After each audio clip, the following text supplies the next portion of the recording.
Hello, Chemistry 11. This is Mr. Chan, and this lesson is a continuation of what you did last lesson in regards to talking about SI prefixes and conversion. One thing forgot to mention was there was a slight error in my last video in terms of this complex conversion example, where the answer should be about 54,000 grams or so. Okay, I think I put down 57,000. So I think there was a slight error in that aspect. Okay, now, in regards to this, when you approach this question, you could do it as a series of relationships and cross multiplication, but some people may be a little bit more comfortable with the math and are able to do it in terms of eliminating the units. So let's say we had $60 Canadian. Okay. So what we would use is we would use this conversion first. So you would go, okay, 80 cents US all over $1 Canadian. And then you multiply it by, was it 1 gallon for every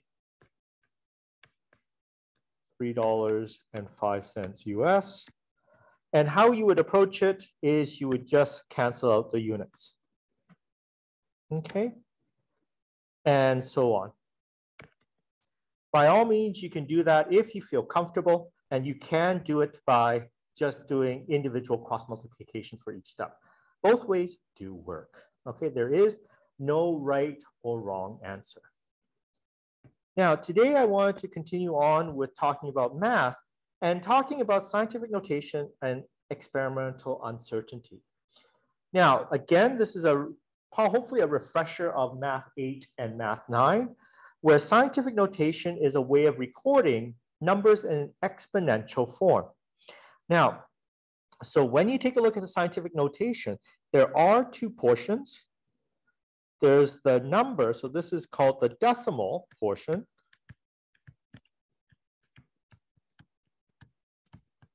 And this should be between 1 to 9.99 ...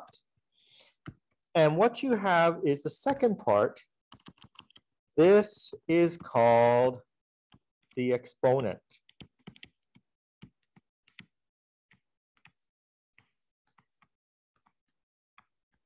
Okay, and this is basically the number of times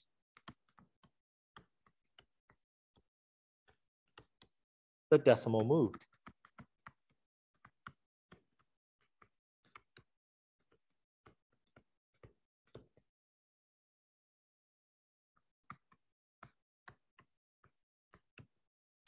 Now, what do I mean by the number of times the decimal moved? So in this case, how do I have 13,800 become 1.38 times 10 to the 4?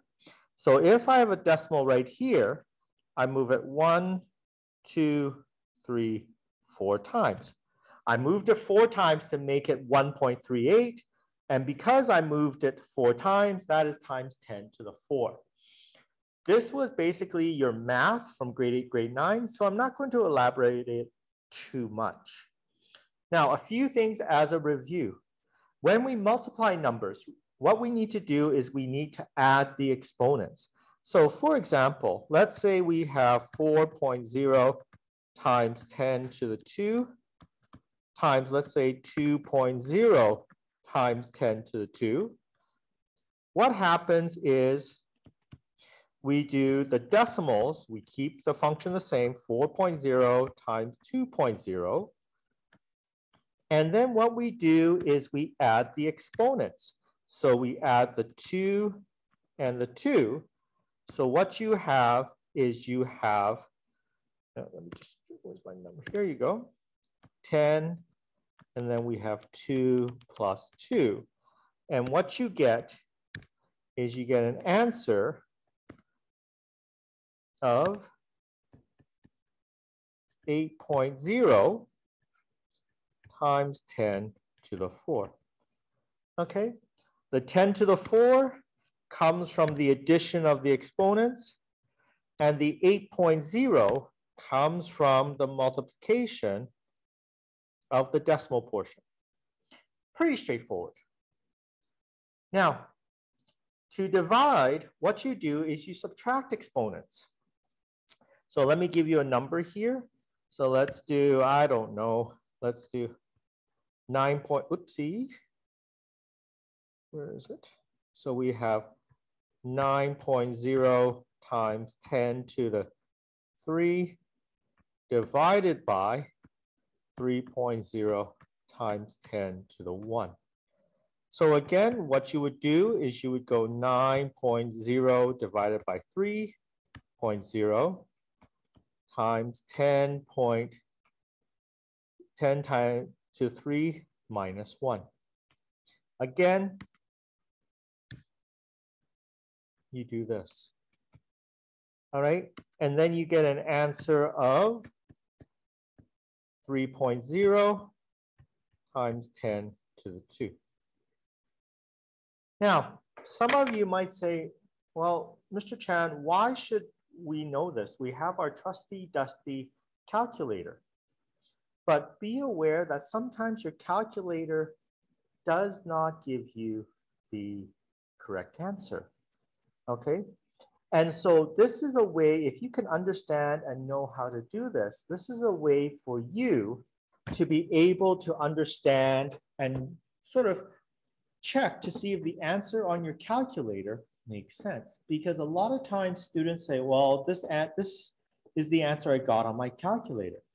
Okay, so what I'm trying to do is enable you to be able to understand how to take a look at a set of numbers and sort of see if the answer on your calculator makes sense. All right, now you should know how to use your calculator, and in class, what I did was explain how to use the EXP button or the exponential button on your calculator. If you were not in class, you can come and talk to me and I can show you individually how this works so that you can get the correct answer. Now, for addition and subtraction, what happens is, oops, let me just erase all of this. Okay. When you're doing addition and subtraction, you want to make sure that the value of the exponents are the same before doing any of the calculations. So let's say, for example, I take this one. So I have 9.0 times 10 to the 3, and I want to add 3.0 times 10 to the 1. Notice the exponents are not the same. So what I need to do is I need to move the decimal in either the 9.0 or the 3.0 so that the exponents match up. So in this case, I'm going to move the exponent, the decimal on the 3.0 so that I get 9.0 times 10 to the 3 plus 0.030 times 10 to the 3.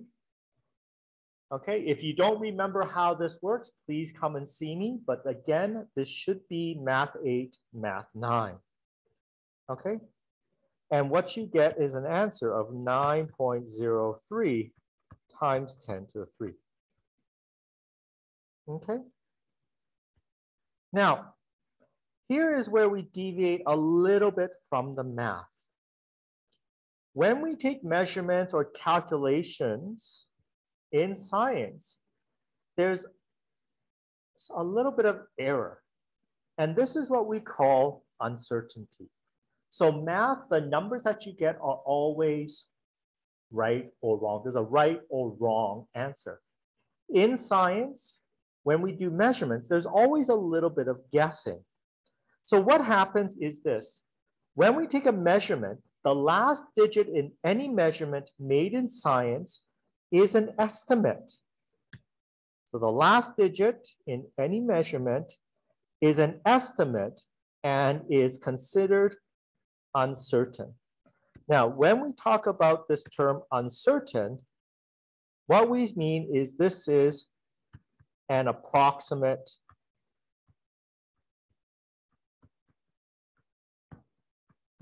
guess.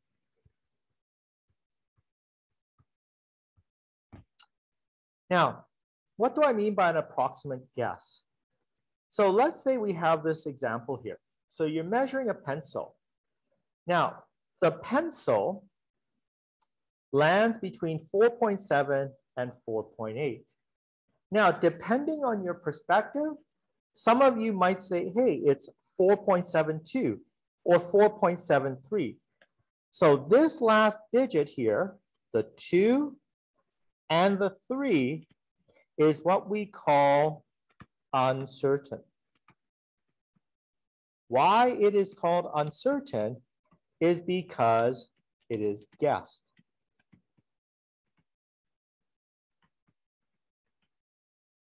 Now, some of you might say, well, what if I see it as 4.74? That's perfectly fine. Okay, so that's the key difference between science and math in terms of the measurement. There's a little bit of guessing in science. Okay, now, so you might say, well, which number should we guess? In this case, I said the 4.72, so the 2 or the 3. How do we know how many digits are guessed? If you're confused with how many decimals to take, look at the division above and below the object and take a number in between. So let's say, for example, this number here.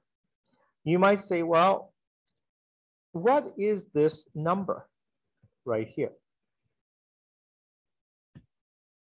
So it does take a little bit more work, but what you want to do is you want to look at the markings on your measuring device. So in this case, this marking here is 20.4. This marking right here is about 20.3. Since the liquid falls between 20.3 and 20.4, take a number in between and you could say, okay, it's 20.35, or let's say 36. Now, some of you might say, Mr. Chan, could we say it's 20.37, 20.38? Yeah, you could do that because the last digit is guessed. Okay? Now, so when you're doing measurement in science, this is a little bit of an extra step that you would need to take. For example, let's say this one here.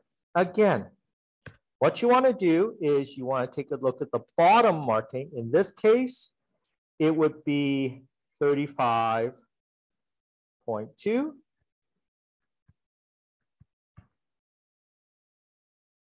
Okay, and up here would be 35.4. So what you want to do for the liquid, what you want to do is you take a look, you want to pick a number in between. So this would be about 35.3. Okay, so that is basically how you would look at it in terms of you look at the marking above and below. So you, whatever measuring device you use, take a look at the marking above and below, and then choose a number in between. Now, sometimes the measurement, depending on the marking, you might have 2 decimal places, or you might only have 1. So it depends on the marking of the instrument. Okay. Now, there is a couple of terms that you should be aware of. Okay. Accuracy and precision. Accuracy is how close one comes to the accepted value. Precision is the amount of uncertainty. So accuracy is how close one comes to the accepted value. Accepted value would be like the real value. And precision is the amount of uncertainty, okay? Or the amount of guessing in the measurement. Now, in your textbook, I think there is a, I think on page 75 in your Heath chemistry textbook, there is something similar to this little dartboard. So in this case, why is this scenario low accuracy, high precision? Low accuracy is because they missed the bullseye. You notice the darts or the dots don't hit the center. But it's also high precision because they are close together. So low accuracy, why? Because it missed the target. But high precision because of the fact that the dots are close.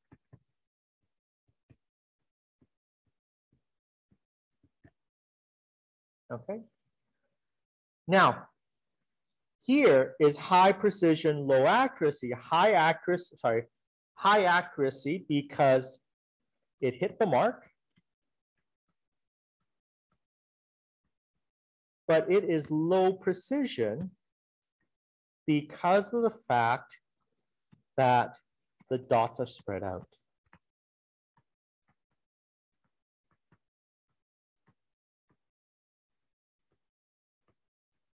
So please make sure you know the difference between when we use the term accuracy and precision. Accuracy means, do we hit the mark? Are we reading the real value? Precision is how close are our measurements to each other. Okay.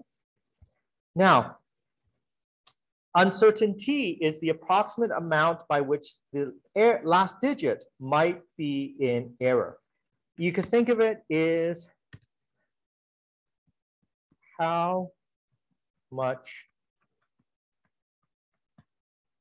are we off by? So for example, let's say you are thinking about my age. So some of you might say, oh, Mr. Chan is 48 years old.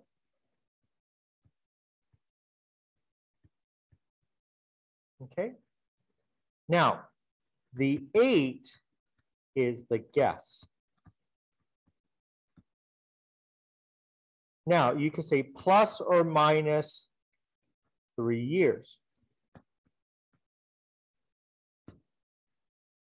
This plus or minus 3 years is my uncertainty.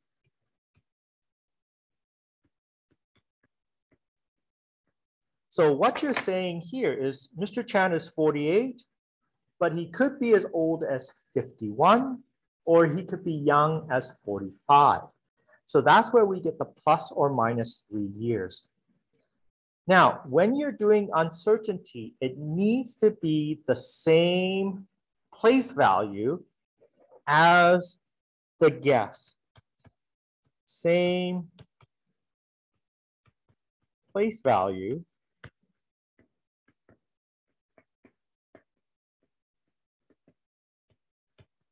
as uncertain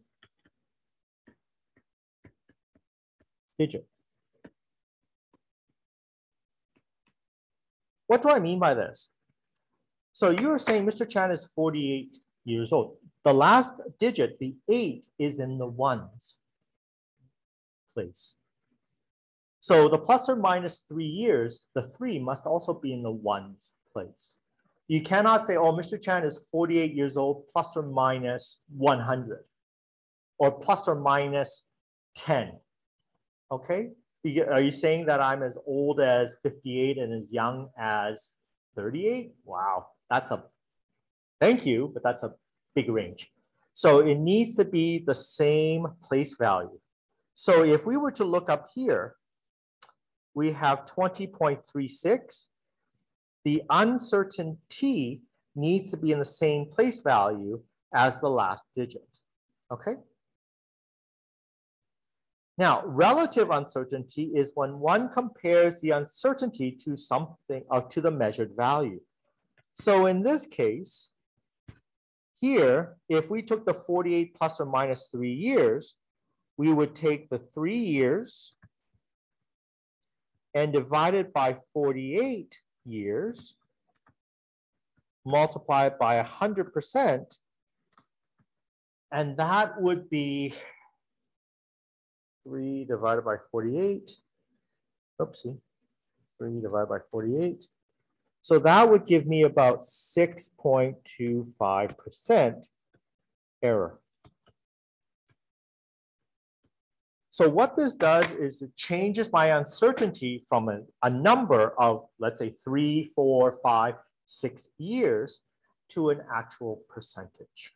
So there's about 6.25% error in my guess. Okay. And the last other vocabulary term that you should be aware of is significant figures or significant digits. These are all the certain digits plus one uncertain one in the measurement. So in other words, AKA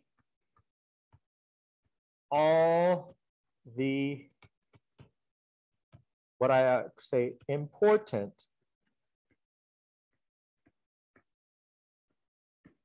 numbers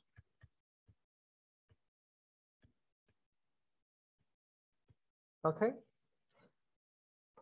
So what we're going to do is next day, we are going to talk about how do we figure out what numbers are important when we take our measurements or when we have, when we look at a value or a measurement. All right, folks, thank you very much. Have a good day. Goodbye.